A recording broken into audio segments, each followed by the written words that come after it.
maybe Clean Feedle is helping the local products because now everyone has to advertise in local media, even the international brands.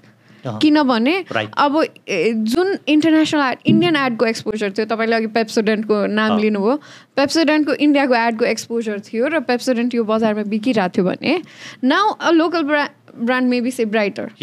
can now compete with Pepsodent. No, that is the benefit I am seeing, right? है तर भयो के भने त्यो एडभर्टाइजरले यहाँ spend गर्नलाई त यहाँको कन्टेन्ट पावरफुल हुनु पर्यो अघि टिआरपीकै कुरामा जोडियो कन्टेन्ट पनि पावरफुल हुनु पर्यो त्यो मेजरमेन्ट पनि हुनु पर्यो हैन it needs to go hand in hand do you agree or not yes तर यसको लागि चाहिँ के हो भने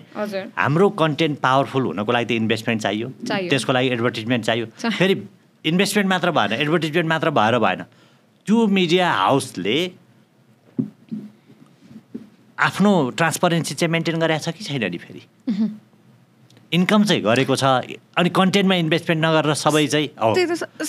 एडभर्टाइजरले स्पेन्ड गर्छ र म कन्टेन्ट बनाउँछु shouldn't be the that process I will make a content in which an advertiser नेपालमा हाम्रो हुन नसकेको कुरा के हो भने म तपाईलाई अझ क्लियर गरौँ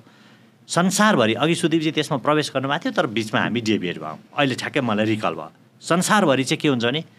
कन्टेन्ट एउटाले प्रोडक्सन गर्छ ब्रोडकास्ट अर्काले गर्छ मार्केटिङ अर्कोले गर्छ होइन त इकोसिस्टम यही हो नि त्यसैले त त्यहाँ एडभर्टाइजिङ एजेन्सिज हुन्छ मिडिया हुन्छ कन्टेन्ट प्रोडक्सन हुन्छ तर नेपाल एउटा यस्तो मुलुक हो जहाँ कन्टेन्ट टेलिभिजनले नै आफै प्रोडक्सन गर्छ अनि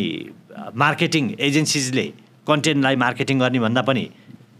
टेलिभिजनसँग चाहिँ नेगोसिएसन गर्न आउँछ त्यसैले हामीले यो इकोसिस्टम नै बनाउन सकेका चाहिँ छैनौँ क्या राइट इफ मिडियाले विदाउट एनी एडभर्टाइजरको backup to begin with research गरेर यो चल्छ भनेर त्यो त नेपालमा हुँदै हुँदैन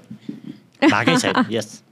त्यो डिटरमाइन गर्न सक्यो भने एडभर्टाइजरले कसरी स्पेन्ड नगर्ला त हामीले गर्न कर लाग्दैन हैन नगरे उही पछि पर्छ राइट कर लाग्नै परेन